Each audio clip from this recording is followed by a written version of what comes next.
Dalam market Malaysia hari ini, kita ada SUV elektrik 5 seater. Itu memang biasalah. Tapi kalau boleh kita nak SUV yang lebih besar, boleh muat 6 hingga 7 orang. Kita ada Mercedes-Benz EQB yang berharga RM339,000. Tapi kalau kita nak lagi besar, kita ada Mercedes-Benz EQS RM623,000. Pun boleh muat sehingga 7 orang. Tapi kalau kita nak yang lebih besar daripada Mercedes-Benz EQB, tapi harga tu tak ada lama sangat, kita ada Kia EV9. Kia EV9 dia boleh muat 6 atau 7 orang. Berharga sekitar RM375,000. Saiz yang lagi besar daripada segmen C. Dan inilah dia, Kia EV9 GT Line. Seperti biasa, kepada penonton yang baru menemui channel Mekanika, boleh tekan like, boleh tekan subscribe, boleh tekan share dekat YouTube, Facebook, TikTok dan juga Instagram Mekanika Malaysia. Dan jangan lupa untuk WhatsApp saya.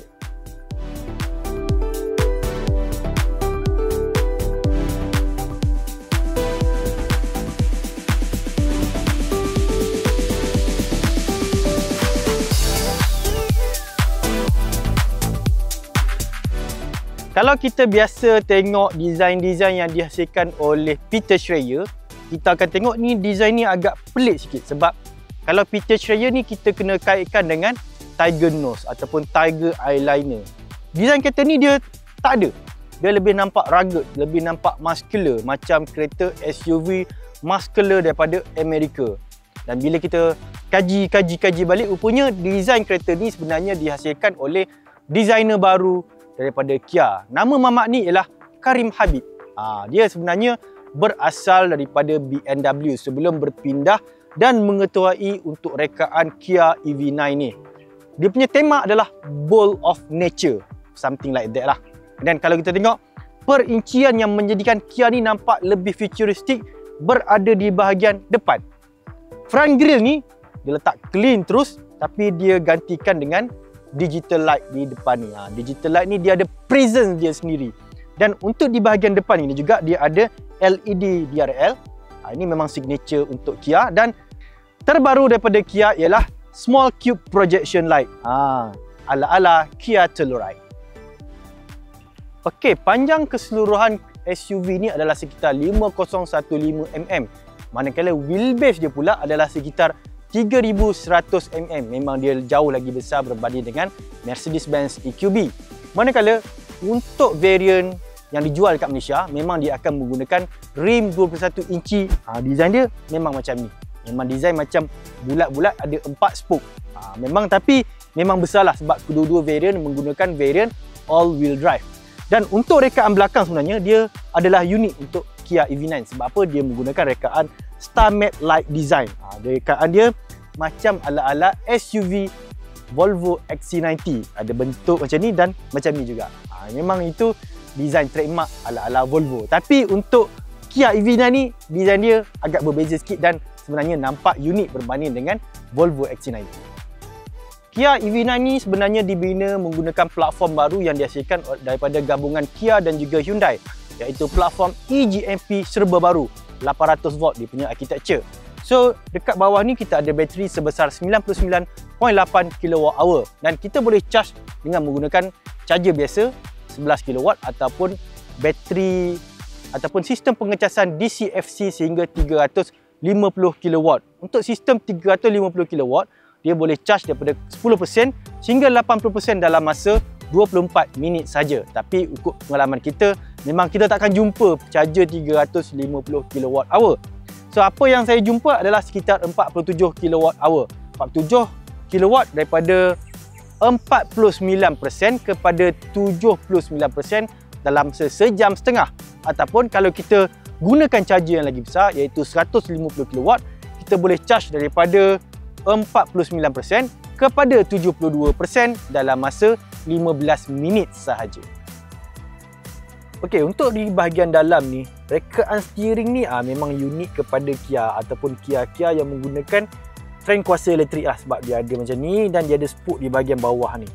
Sama macam Kia Niro. Manakala bentangan meter ni pula adalah corporate image kepada Kia. Dia ada skrin besar, skrin kecil, skrin besar. 12.3, 5 inci dan 12.3. Dekat sini untuk sistem multimedia, meter digital dan kat tengah sini adalah untuk sistem kawalan penyaman udara. Tapi sebenarnya kita boleh kontrol dekat sini juga untuk butang fizikal.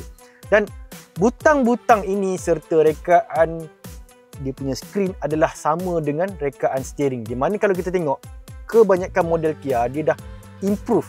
Design steering ni sebenarnya bukan bulat. Sebenarnya dia bentuk bujur sini. Dia taper off di atas dan taper off di bahagian bawah. Jadi bila kita tengok meter tu, dia akan menghalang sedikit dia punya meter, tapi adalah sangat minimal. Sangat bagus dia punya design steering ni. Dan unik juga untuk Kia EV9 adalah sebab dia menggunakan digital mirror dekat bahagian sini serta digital side mirror untuk bahagian sisi kiri dan juga kanan. Dia punya skrin bagus, sangat terang pada waktu malam. Manakala untuk gear knob, dia pindahkan daripada bahagian tengah kepada bahagian stalk dekat sini, dekat dia punya steering column. Jadi switch untuk menghidupkan kereta, untuk tukar gear berada di sini. Manakala untuk pedal shifter berada di bahagian belakang.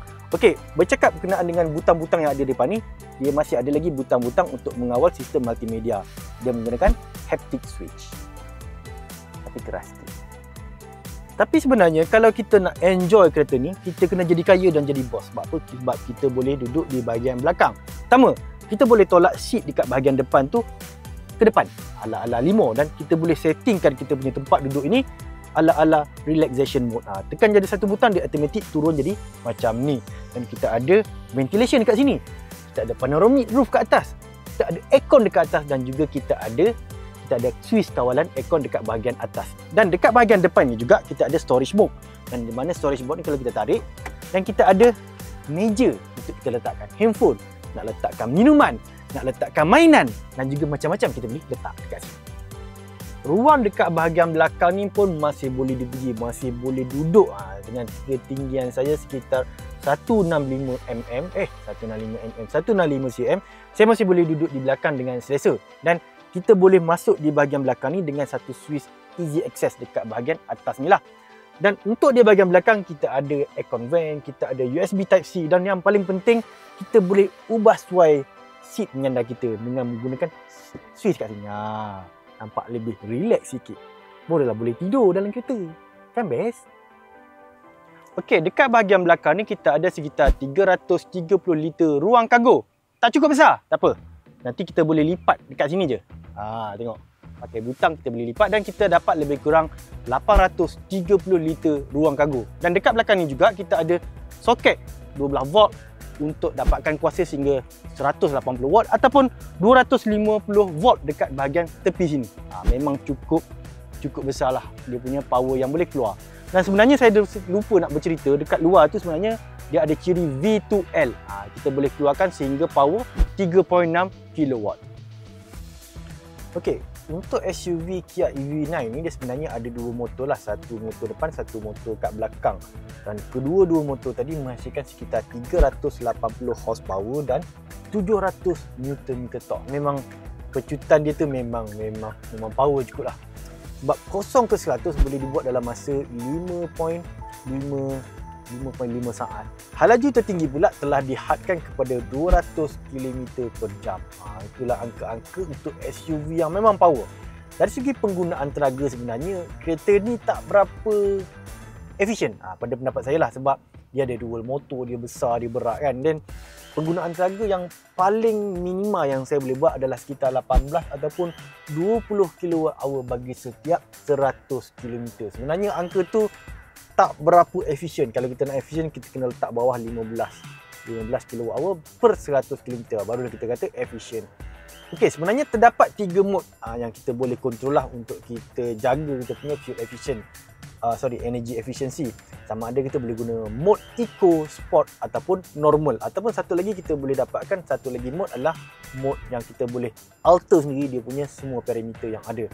Manakala disebabkan SUV ni sebenarnya all wheel drive, dia diberikan 3 pilihan terrain mode. Terrain mode maksudnya kita pilihlah sama ada kita nak bawa atas snow, atas mud, atas sand dan juga atas lain-lain permukaan yang di mana kenderaan ini dipandu untuk menghasilkan cengkaman ataupun kawalan sistem ESC yang sesuai. Untuk pengetahuan penonton, kereta ni beratnya sekitar 2674 kg. Kalau kita tengok dari segi besarnya kereta ni, saiz kereta ni, sebenarnya angka tu sebenarnya boleh dikategorikan sebagai rendah lah. Sebab kalau kita tengok Volvo C40 dengan saiz yang lebih kecil, itulah berat yang sama dengan Volvo C40 elektrik dual motor. Maksudnya kereta ni boleh dikategorikan sebagai ringan. Sebab kereta elektrik ni ada dua karakter yang ada tiga karakter yang menjadikan pemanduan, handling, comfort tu boleh dipengaruhi. Yang pertama, dia punya berat kenderaan. Yang kedua, ketinggian kenderaan. Sebab kereta ni dia punya ground clearance mencapai 177 mm. Dan yang ketiga, bagaimana kita mengawal dia punya brake regeneratif. Dan ketiga-tiga aspek ni boleh menentukan kereta ni selesa ataupun tidak selesa. Kalau kita compare dengan kereta BMW iX50 yang menggunakan rim 22, bateri yang hampir sama, berat pun hampir sama, Kia ni sebenarnya jauh lebih selesa berbanding dengan BMW iX50.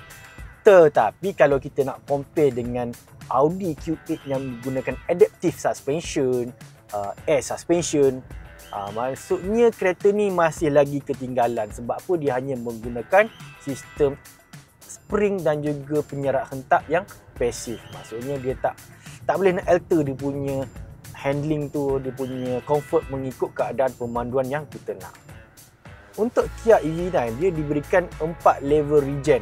Maksudnya kita boleh kontrol dia punya regen lah dengan menggunakan pedal shifter di belakang steering ni. Dan steering ni memang saya suka sebab dia punya design ni memang dia meminimalkan gangguan penglihatan kita pada meter dekat bahagian depan. Okey, dalam aspek keselamatan, kereta ni memang dia punya safety system memang tip-top lah. Sebab kalau kita biasa bawa kereta Kia, memang dia punya active safety tu memang full. Contohnya, kita ada blind spot with brake, kita ada lane keep assist with braking, dan kita ada RCTA with braking. Maksudnya dia punya sistem keselamatan aktif tu dia akan menghalang kita daripada berlakunya kemalangan. Contohnya, kita nak masuk ke kiri, tiba-tiba ada motor. Kita nak masuk juga, tapi dia tak akan bagi. Dia akan brake kepada kita dan dia mungkin akan twist kita punya steering supaya kita tak masuk kepada lorong yang sebelah di mana motor tu berada. Namun pada masa yang sama, kita ada satu lagi sistem yang memantau keadaan pemandu di mana dinamakan sebagai driver attention alert. Yang saya tak suka berkenaan driver attention alert ni, dia terlalu sensitif. Kadang-kadang 5 minit sekali dia remindkan kita supaya kita berehat. Padahal kita baru start jalan. Itu yang tak best.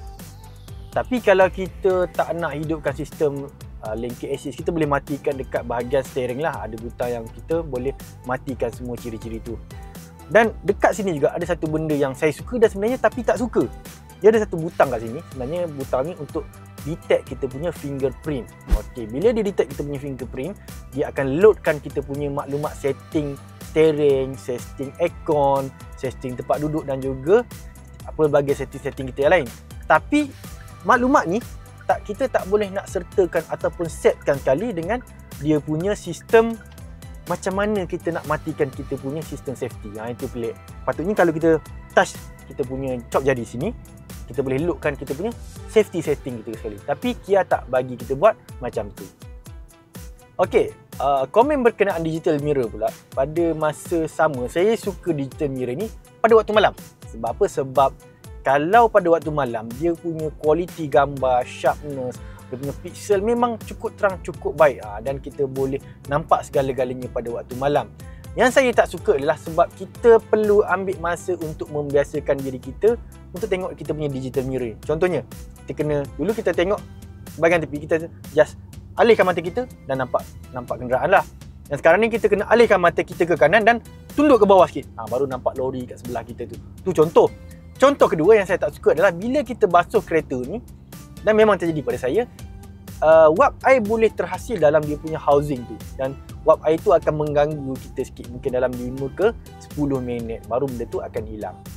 Secara keseluruhan, kalau kita compare dengan BMW iX 5-seater tu, saya rasa saya lagi suka kereta ni. Yang pertama sebab dia pakai rim 21 inci lah berbanding dengan BMW iX guna rim 22 inci, di mana comfort level kereta ni jauh lebih baik lah.